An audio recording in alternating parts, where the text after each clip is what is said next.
What's going on, everybody? It's Tuesday night, 7 p.m. Eastern. We're here for our usual Tuesday night call, except you're probably seeing somebody's not here, and that's Julie.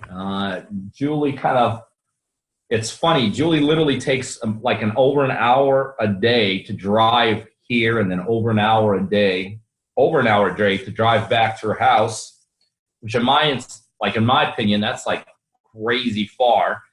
But she does it because she loves living out in the country. And Julie literally lives out in the country. I mean, like, I've been to her house a couple times. It is the country, okay? And so today, it's funny, she had to run out. She was doing an appointment somewhere, and then by the time she got back in her car, like this huge storm hit, and she was drenched. She's like, Pete, I think looked like I just jumped into like a shower and stepped right out. So make a long story short, she went back to her house. She was going to pipe herself in from the house, and here it is. It's just me, and that's what happens when you live in a country. So tonight it's going to be just me. I'm going to talk to you all about a topic that's, that really I chose to talk about anyway. So it's a topic that makes a lot of sense to me to talk about, and I think it'll make sense to a lot of y'all, because I think a lot of y'all are kind of faced with these kind of dilemmas. Some of y'all may be faced with it right now. Some of y'all may not have quite ventured into the business mindset yet, but when you will, I promise you, what we're going to talk about today, you're going to come across. I'll also tell you today's not really a long topic, because really the reality is when I tell you what I want to talk to you all about, and many of you all already know the general concept of the topic, it's like, for a lot of people, it's like a no-brainer. It's like, okay, yeah, I got it. So what else can we talk about? But it is amazing how many people are faced with the challenge that I want to discuss with you all today. And the challenge is very simple. When you get started in this business, when you're venturing into real estate, do you go big or do you go small? Now, conceptually, when you just kind of throw it out there just like that, everyone's going to be like, let's go big. Why hold anything back? Let's, if we're going to go, let's go. If we're going to kill it, let's go kill it. And some of you all hear me talk about that. And some of y'all even hear me use that phrase, let's kill it, let's dominate. But the reality of it is, when we talk about let's go big, let's go all in, let's never look back. Reality is that's more of a, number one, that's more of a big picture thing. That's more of a long-term thing, and a little bit of a conceptual thing, okay? Because literally, what does go big really mean? What does all in really mean? I could ask 50 of you all here tonight, or 50 random people on the street what that means. And to 50 people, they'll give us a little bit different answer.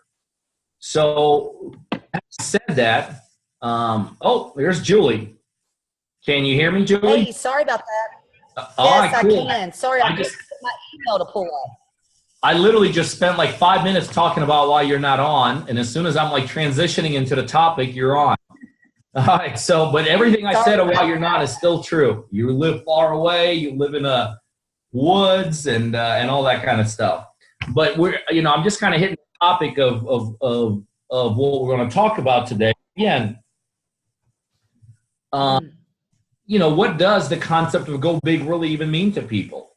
What does the concept of all in mean to people? Again, somewhat conceptual topics, somewhat topics that we all agree on. No matter what it is that we do, that's something different. It doesn't have to be real estate. It could be, I'm moving into my house tomorrow, and I'm going to go big in terms of I'm going to get everything moved in one day. So going big usually means, again, different things to different people, but in the end, that means kind of like I'm committed, I'm ready to do whatever it takes, I'm, in it to win it and all this. But then there's this other concept, or this other reality about real estate. Do you go small or do you go big? Not from the effort standpoint, but from a deal standpoint. It's like, okay, I'm all in. I I got capital, got some knowledge, I got a team, I got all of this. And so do I do a deal that's tied into buying a house, or do I do a deal that's tied into buying a 100-unit apartment building? And again, this in of itself, when you ask the question like that, it should be pretty evident.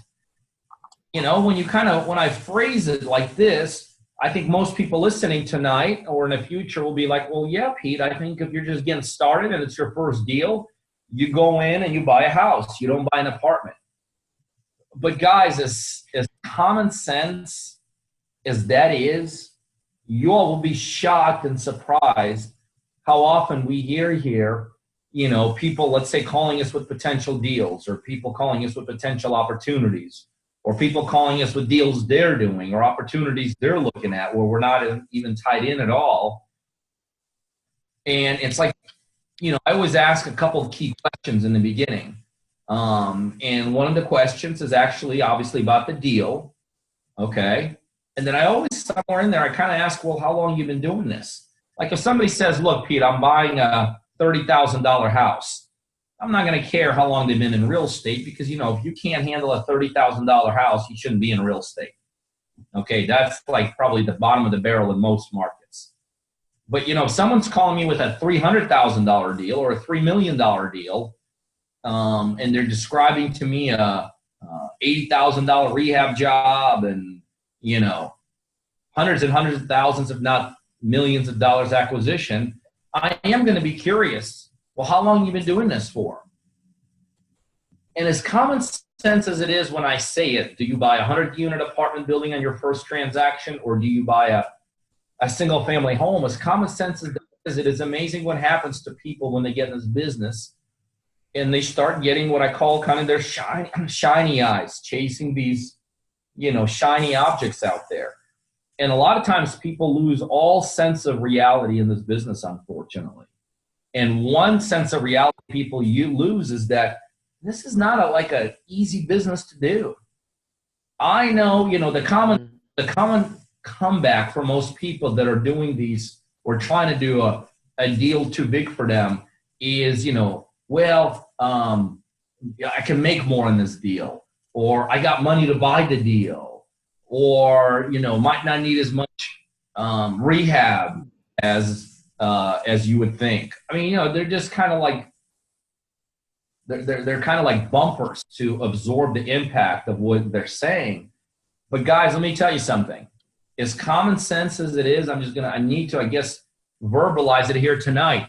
When you're getting started in this business, conceptually, you want to go big from a commitment level. Reality, from an infrastructure, from a purchase level, you want to go small. You don't want to get in and buy the most expensive house in your city. You don't want to buy a commercial building as opposed to a house. You know, if you want to buy a multi-unit, you know, you rather buy a duplex or a triplex. You know, not a 30-door building. See, there's from the onset, it should be like common sense why you want to do this. But let me tell you something. Mm-hmm. It's more than just a common sense kind of thing. It's more of most people don't realize what it is really entailed in the deal, and how many things can go wrong, and how many issues can arise. And here's what happens when you're buying bigger stuff. And guys, you know, I'm kind of framing this from a standpoint tonight of if you're a beginner investor. Let me tell you something. The reality is some of y'all have been in this thing for years and you still need to be buying smaller stuff. Some of y'all have been doing stuff for a very long time and you still need to be doing smaller stuff. And so the reason many times is not necessarily just knowledge base, which is like no brainer. Let me just tell you something. Real estate is one of those businesses where you don't necessarily want to like spend all your time learning on your mistakes. I mean, that's what everybody says, just jump in. But guys, this is why we're so successful in our partner-driven coaching program. because we literally do allow you to just jump in, head over heels, all in, balls to the wall, do a deal, and we're partnering with you and we're making sure that things are done the right way. But I could tell you, if you want to like start weaving baskets for a living and you think that's a pretty cool thing, you can learn as you go. I mean, what's the worst thing you'll do? You'll poke yourself in a finger or maybe you'll make a bad design. I'm telling you, real estate, you could literally sneeze the wrong way on a project and lose 20 grand. And so what happened? Peter, one thing, Yep. Go ahead, Julie. just one thing I want to add about that as we're taking calls, it's not just the purchase price. I get a lot of calls for people wanting us to do deals where the rehab is somewhere between $120,000 to $150,000, right? Just the rehab budget alone. When your rehab budget is somewhere around $30,000, if you make a mistake, probably worst case scenario, you're going to be totally into the rehab for 40. Wouldn't you say? Even if you made a bunch of mistakes. I agree. When you start getting into rehabs that are 100,000, and you make a mistake, to fix your mistake, it then is $150,000 to $160,000. So the bigger the rehab budget, actually the harder the fall is. The lower the rehab budget, the easier it is to collect yourself and get yourself back on track. That's kind of, been my experience. And if you think about it, that is a true principle that could be applied all the way across the deal.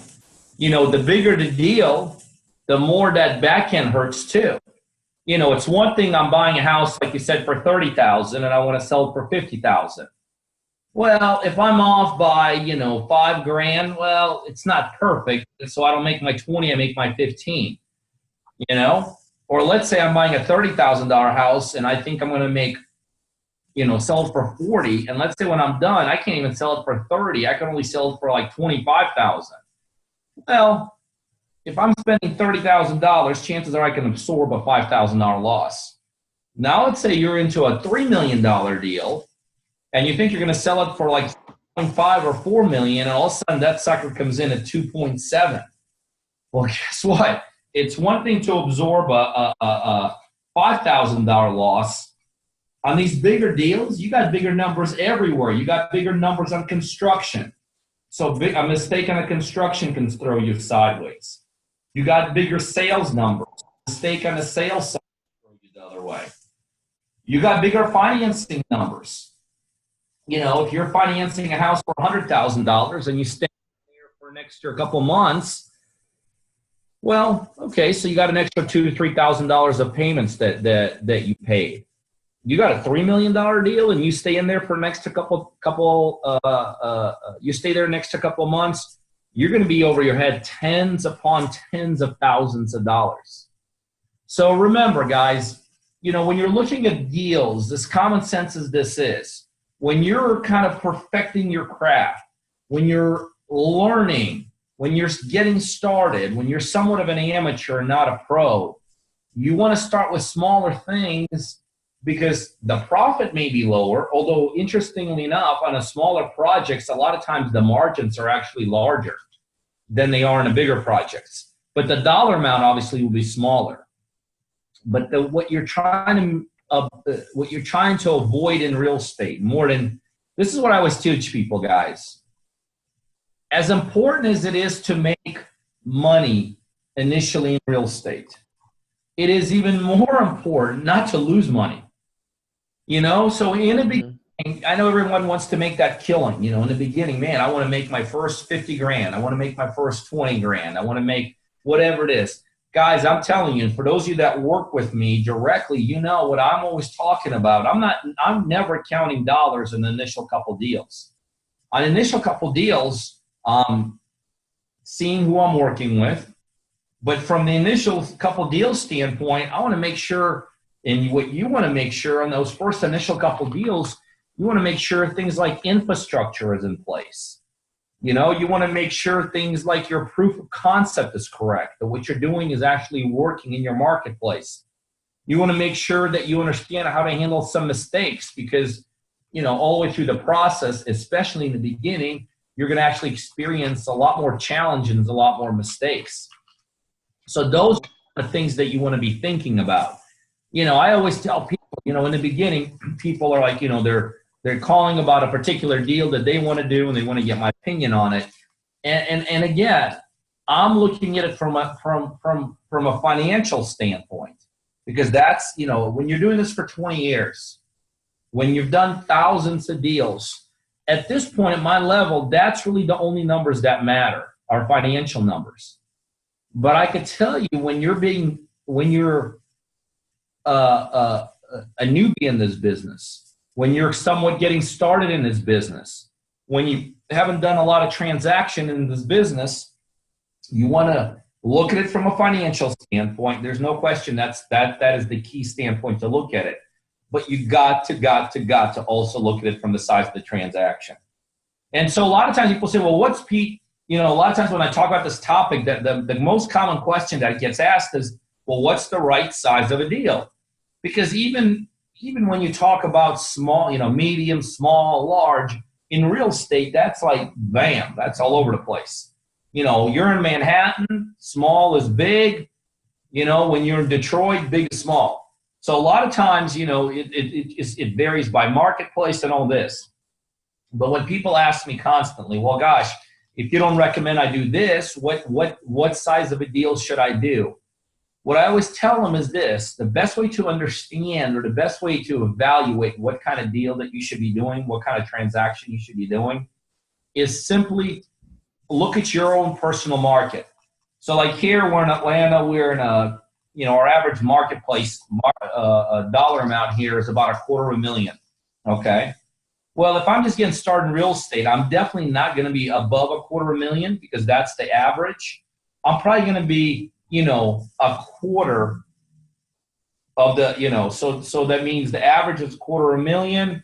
I probably don't want to be too much above $100,000, maybe $120,000. I'm going to cut that in half about, and that's where I want to do to get started.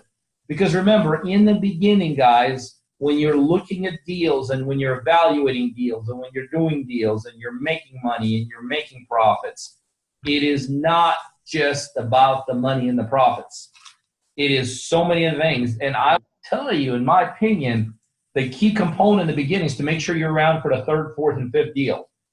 I mean, guys, I'm going to be honest. Mm-hmm. There's some partners that we're working with right now that we're fired up over. But we were more fired up over them a while back. There's partners we're working with today that we're supporting 100%, but we were way more into them a while back because, we're just kind of seeing how they handle things. And we're seeing, are they tough enough to go on? Or do they respond to challenges? Do they just pretty much get swept off their feet when things hit the, when crap hits the fan? Are they like that raft in the water that just gets bounced all over the place? And, well, whatever happens, happens.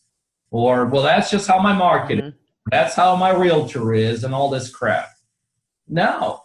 The key in the beginning is you want to make sure you're around for deal 3, 4, 5, and deal 100. Let me tell you something. I got started in this business, and those of you that have heard my story, 20 years ago I got started. And I did something totally opposite of what we're talking about today. Now, I didn't do it from a standpoint necessarily of individual deals. I didn't buy necessarily, $1, $2 million deals. But what I did do and how I did screw myself up is I bought about 6 or 7 of them at the same time. And so my total number was well over $1 million. And again, when you're into those big numbers, guess what? Crap happens. And when you're into the small numbers, it's easier to handle crap. When you're into the bigger numbers, it's a lot more difficult to handle crap. And guess what? I didn't know how to do it. I didn't know how to withstand it. I didn't know how to make the right decisions. I didn't know who to talk to. I didn't know how to get advice. I didn't have a mentor, on and on and on and on and on. As a result of that, I crashed. Every single one of those 6 deals, I lost money on.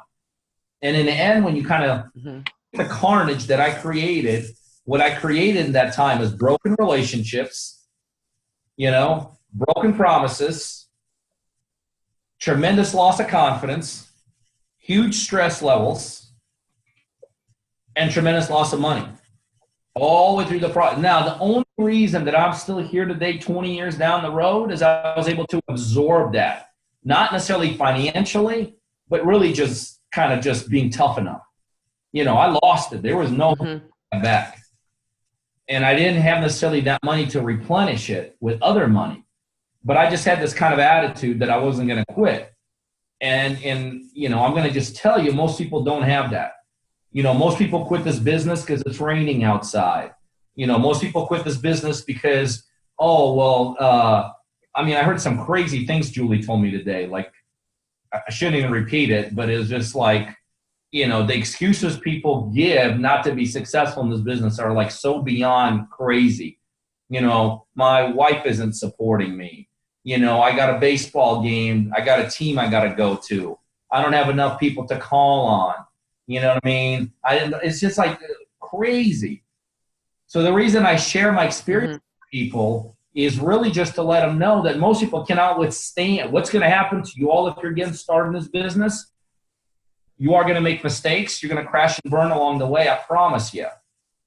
And most people just would not be able to withstand what I withstood. I shouldn't have been withstood it. I lost everything I had. Hell, I slept in my car for a while. I ate breakfasts in hotels that offered free food. I had no money to speak of. You know, I really didn't have too many support mechanisms, you know, yada, yada, yada. You know, so I'm just thinking, you know, I had some guy yesterday, you know, he joined our partner-driven coaching program, and then he emailed me last night, said, I talked to some local investor, and he said it's not a good idea, so I'm out. Really? You're going to give up on your future. You're going to give up because really that was just his excuse not to go move forward. You know, it's not like he was going to work with some local investor. It's not like all of a sudden, you know, he's now 45 and up to 45. He's never talked to anyone in this business. And all of a sudden he signs up with us and he starts talking to people, right? That was just a BS excuse because, you know, he got scared in a little bit. So the reality is the reason you want to stay small deal size in the beginning is because most people just cannot withstand when crap hits the fan.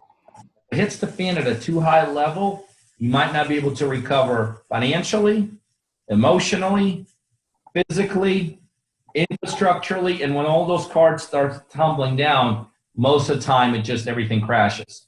So, I want to add something to your price ranges that you're talking about, Peter.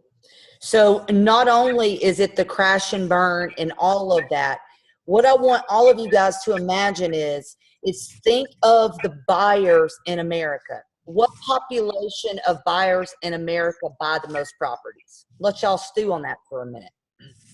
Do you think it's the super wealthy that's buying $1 million properties?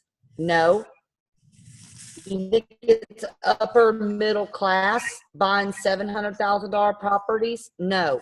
It is regular blue collar areas and blue collar people buying most of the inventory in America. So not only do you not want to get into a high price deal, but as he said, you want to get it done and sell it fast. And your opportunity is so much larger in these blue collar areas and places that you can afford to buy houses. Because when you're buying and fixing and selling homes, you've got to cater to the people that are buying these houses. Okay. So you're right. You can take your chance and sit on a $700,000 or a $500,000 house for a year. And you're like, I'm going to do the deal because I can make $150,000. But as Peter said, as time goes by, your profits diminish. While other people do those deals, even though we've done 3,500 deals, over 3,500 deals, my favorite deal is purchase price of 69, rehab of 25, ARV 129. Like, I will do those every day of the week. And I know, Peter, you love those deals too. It's as far as giving up, guys, any of you that are in this business that ever look to give up, I can tell you, I don't understand that philosophy. I've never had the opportunity to give up on anything, so stay, stay tight, on your numbers and, understand you know, the actual overall picture, kind of like I mentioned with the blue collar buyers, blue collar areas. You're going to find more people in distressed situations in blue collar areas too. It's going to be very unlikely that you're going to go knock on a door in $1 million neighborhood and find someone to let you buy their house for cash. You know, some of you may disagree with me, but the regular people that are out there are going to have more situations that you guys and we can help them with. We don't just do this business to make money. We're in this to help people. We want to make it a win-win for both you and the people that we're dealing with.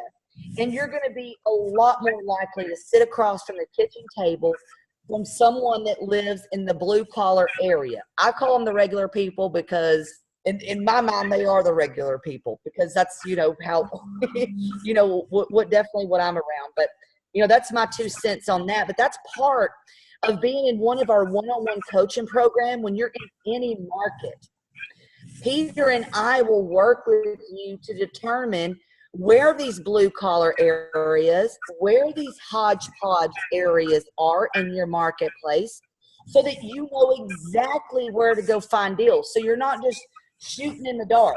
You know, you don't want to do that. Also, most of you live in large enough towns to where you don't have to go outside of your town to do work. The worst thing that you can do is get started in this business and say, well, I want to focus on 3 or 4 cities. When you go and you do that, you're extending yourself too far. Be brilliant in your area. Build relationships. Find the hodgepodge. Find the blue collar areas, and you will be successful in almost any medium-sized town in America. I mean, heck, even a lot of small towns. Very true. Very true. You know, what Julie's really talking about is ease of use. You know, it's ease of use. I mean, you know, it's like, let's say you want to buy a sports car. You know, one thing is you can go and buy yourself kind of what did Rafa get? One of those little girly cars, and it's easy to drive, and it's kind of sporty, and it's easy. It's another thing, you can go out there and buy yourself a full blown out, you know, I don't know a car. Lamborghini. A Lamborghini. And guess what? People get those cars because once you lose little control and once you do something crazy with it, you're a goner. Well, same thing in this business. And Julie is very valid points here, is just overall ease of finding, ease of evaluating, ease of inspecting, ease of closing, ease of financing, ease of fixing, ease of selling, ease in these kind of, you know, blue collar, smaller areas, not small areas, but size of deals. Now, I'll tell you guys, what we're talking about today is entry points and entry levels and the size of deals you want to do and stuff like that.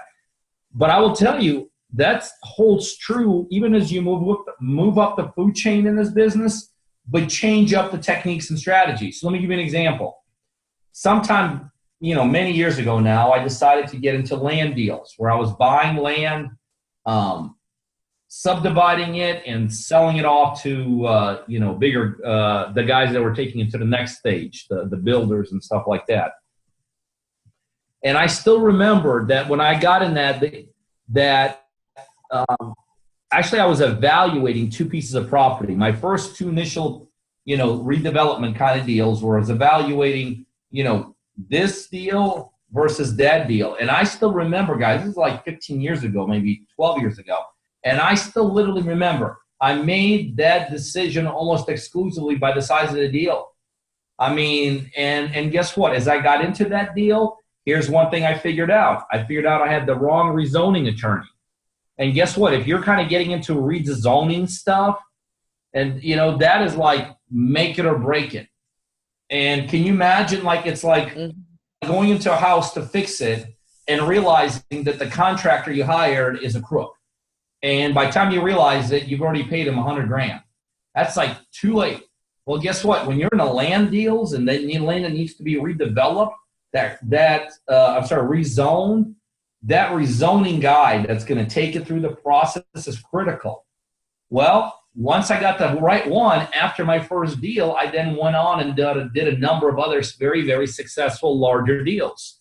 I can tell you the same thing holds true when I got into condo conversions. When I got into condo conversions, I remember the very first conversion I did had like 7, 8 maybe units, 6, 7, 8 units.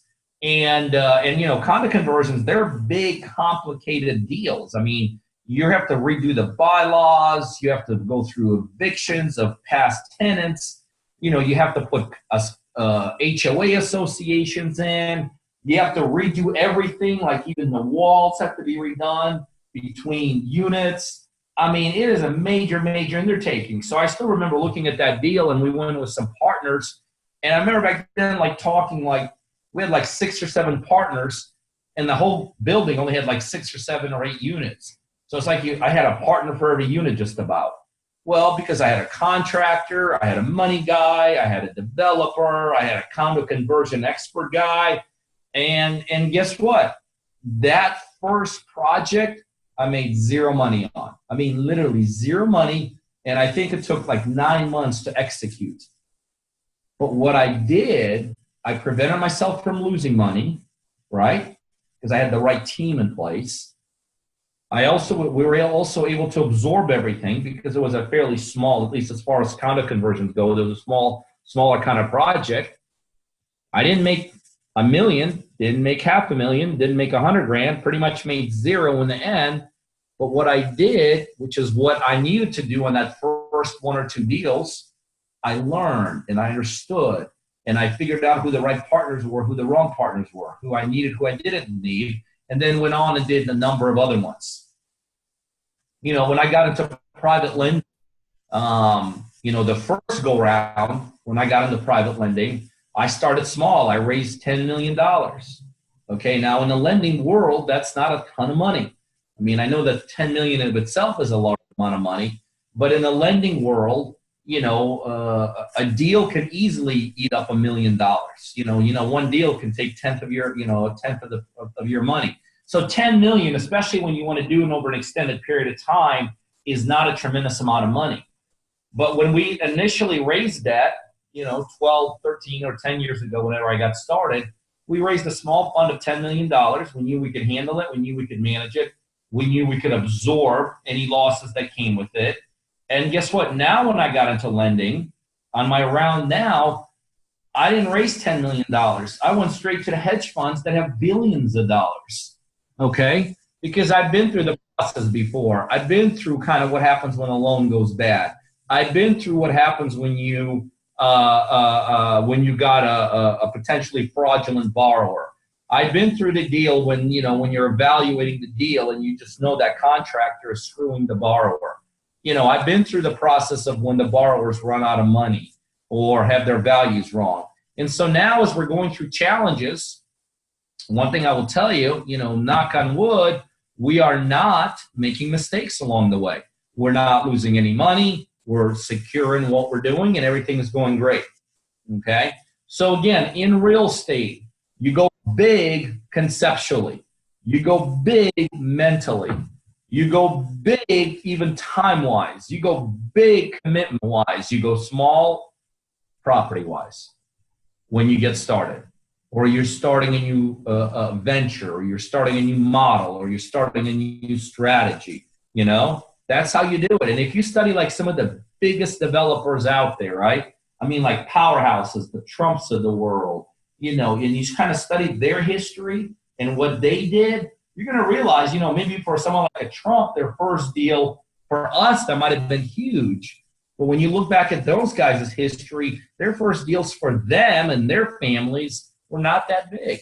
You know, we're fairly small on that scale.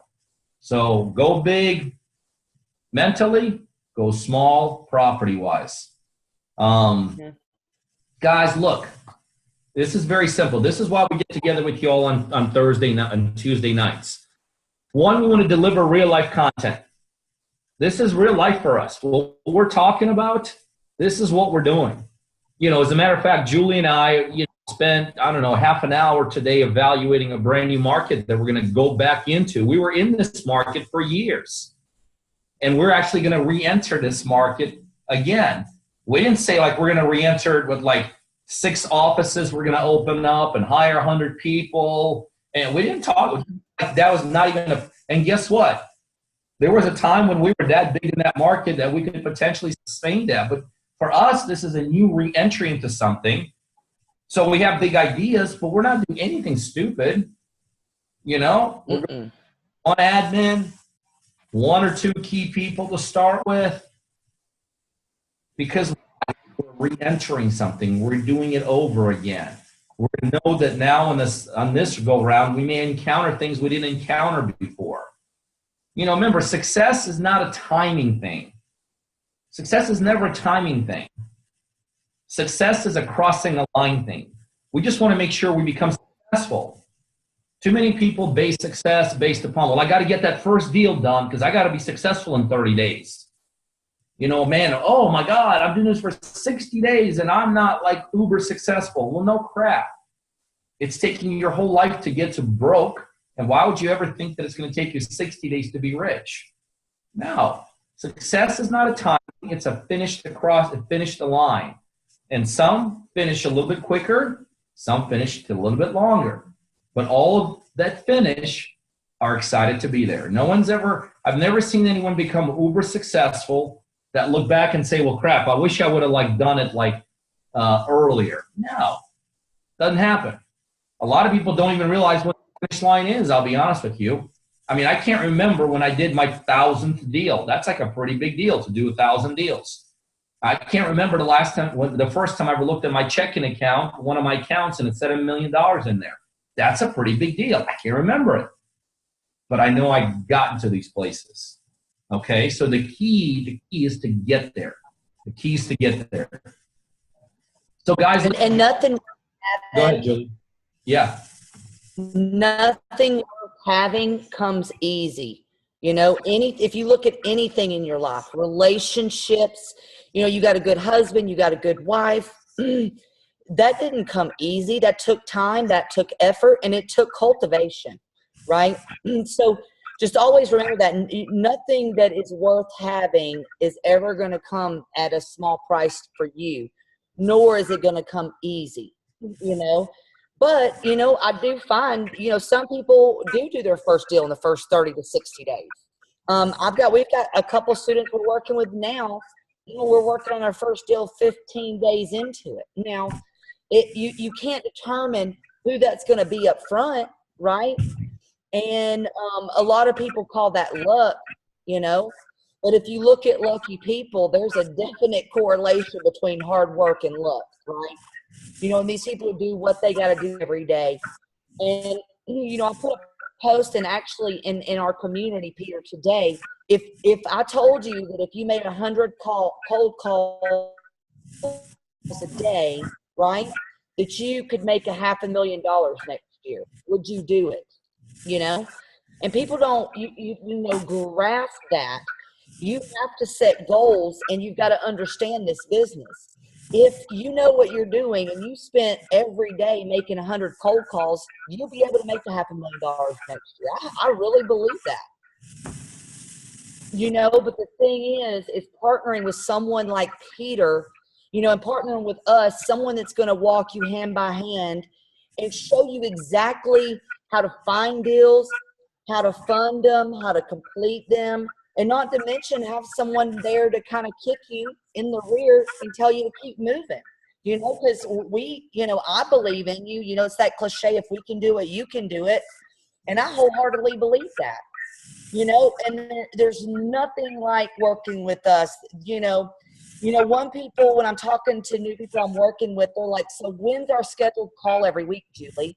You know what? For me, that's not how I work, because I know when you have a question, you need it answered immediately, and your success is what makes us successful. As Peter mentioned, we moved our entire business around to do deals with people across the nation.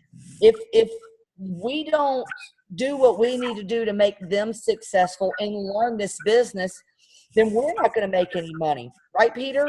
So, I mean, everything that everything, that we want from you, we are going to definitely give that to you. No, that's Go ahead. Sorry. But no, that's it. That's exactly what we're looking for. I mean, we have systems, we do have blueprints, et cetera.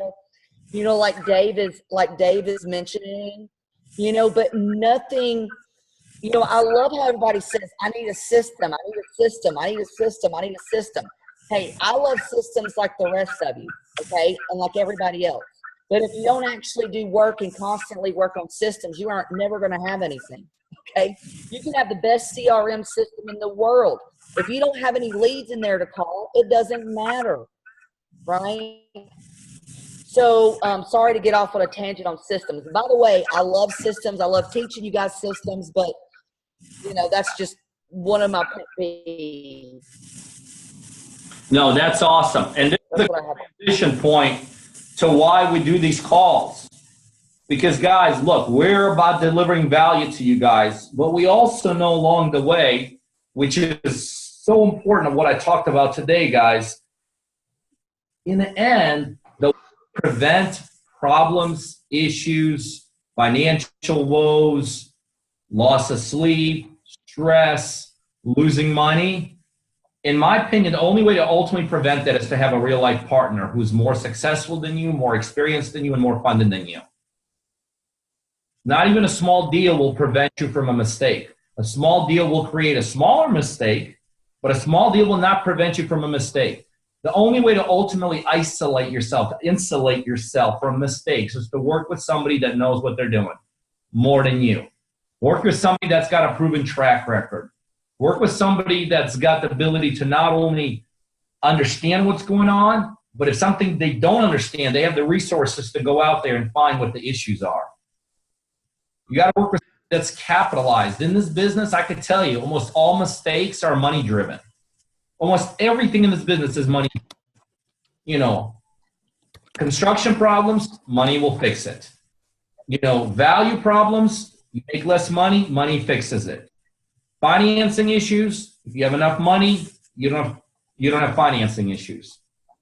So the experience level and financial abilities is the two things that make people successful. And that's why, guys, we do these calls, and this is why we're so proud about what Julie and I have put together here in our partner-driven real estate coaching program.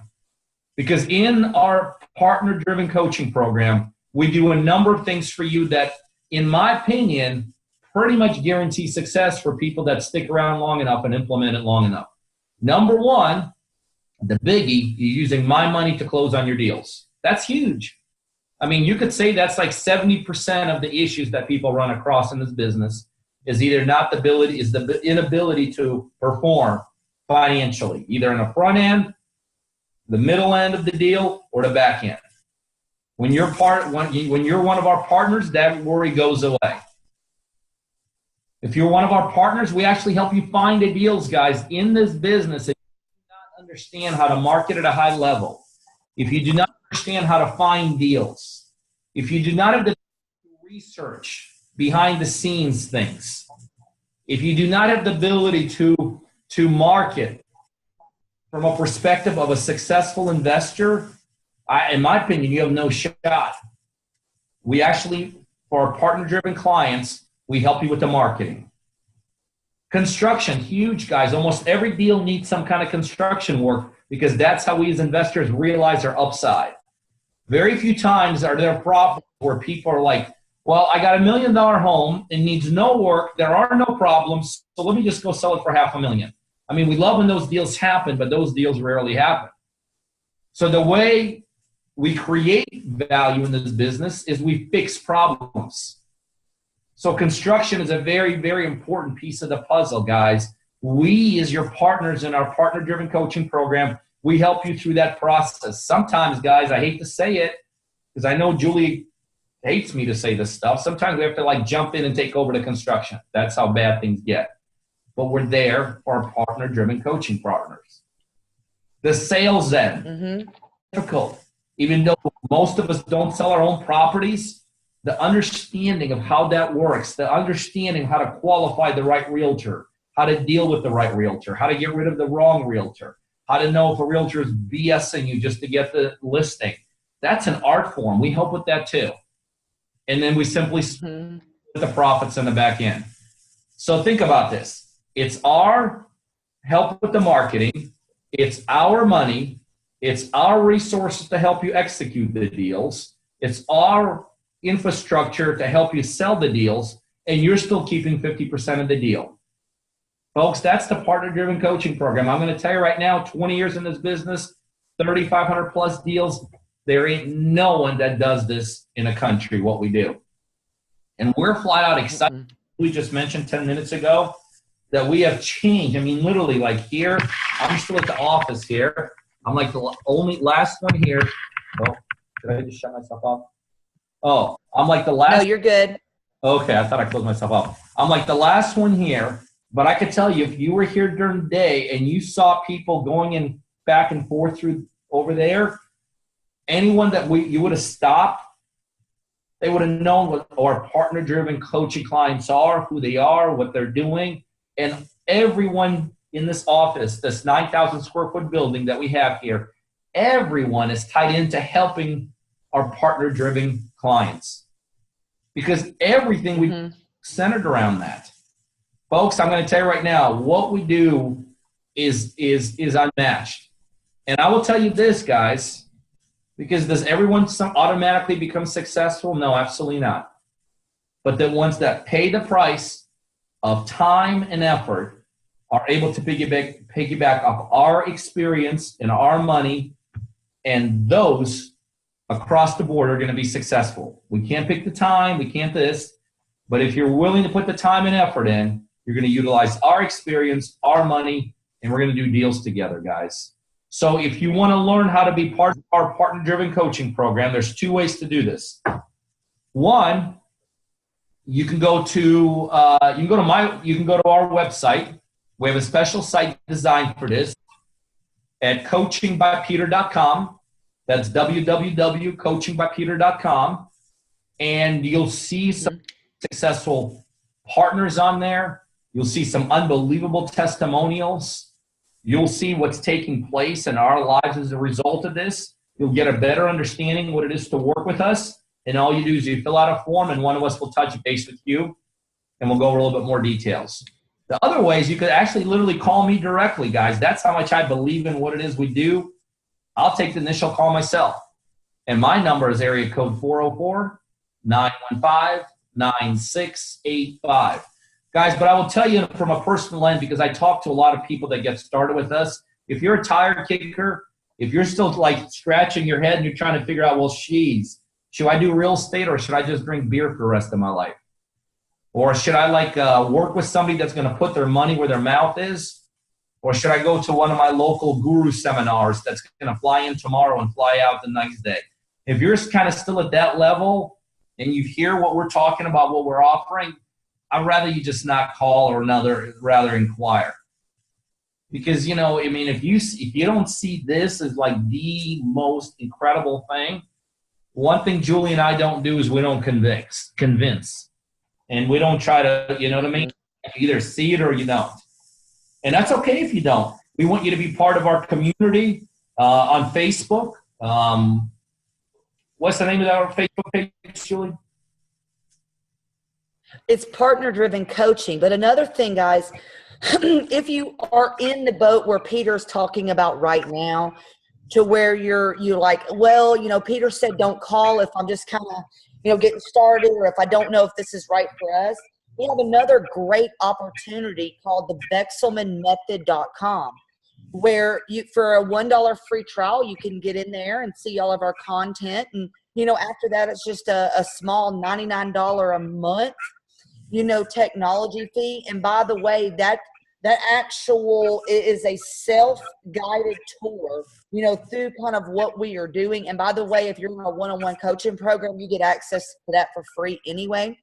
But maybe, you need to go do the self-study roadmap, the VexelmanMethod.com, but, I'll tell you the likelihood of doing a deal with us, Peter and myself, from being, in that program is probably going to be slim to none, because we have to know that you're willing to invest in yourself so that we can invest in you.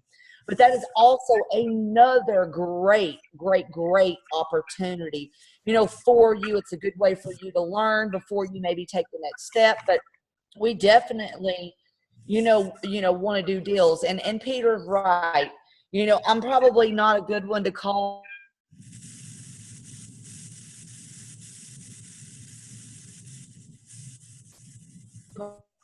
You. Another thing, if we have time, Peter, is I want to give a shout out to a couple people in our program for this week. Lorraine Simon, a little bit north of Miami in Pembroke, actually. She's closing her first deal with us on Friday. Now, guys, this is not a fix and flip. This is a wholesale deal. We'll be splitting over $20,000. Her and I put this complete deal together. But had Lorraine not been a good student, had Lorraine not did everything Peter and I told her to do, we wouldn't be splitting deals with her. She was a great student. And she did all of this in less than 30 days. The closing's a little bit more at 45 days. But, shout out to her. When you were talking earlier about great partners, we got Antonio up there in Chicago. They were closing those 2 deals within a couple of weeks. And anytime you called and asked him to do anything, he was on it, Also, Tony, there's just tons and tons and tons of people to mention. And I want to say just how blessed that you and I, Peter, are in an opportunity where we are able to meet these folks. These are going to be some of the best relationships of our life. I know it. It's, we joke and we always tell you about Seth, but I wish the success for everyone that Seth has. Seth Choate is our partner in California. And he's just absolutely killing it. He's incredible, but there's a lot of you out there that have the same potential. You just don't believe in yourself yet. And once you get to that point, then you can become successful. So, as Peter said, what you've got to do is go fill out that form at www.coachingbypeter.com. That way, Peter can, look at the form and give you a call. And, I don't throw my number out there. It amazes me every time Peter, at the level he's at, gives you his direct phone number, guys. That is 404-915-9685. And as you notice, I gave his number and not mine. So if you need anything, just contact us. And Josh, partnering with you has been awesome as well. Thank you for saying that. Well, cool. Listen, I think we had some great information today. We've talked about something that I think everyone goes through or will go through. So I hope you all found this very informative, very helpful. Guys, we're looking for more partner-driven coaching clients because we want to do more deals and we want to help you do more deals. So either go to coachingbypeter.com or give me a call directly at 404-915-9685. Other than that, I think we're signing off, right? Yes, and I just want to say, I know today is 9/11, so, thank God we live in this country. Thank God we're able to do this business. Thank God we're able to even have this conversation tonight. We're truly blessed. Also, everybody keep in mind, if, on the East Coast, there's a big hurricane coming through the Carolinas through the weekend. Just a couple things I want you guys, that's really heavy on my heart right now. So, but that's it. But yeah, signing off. See you guys. Thanks, Julie.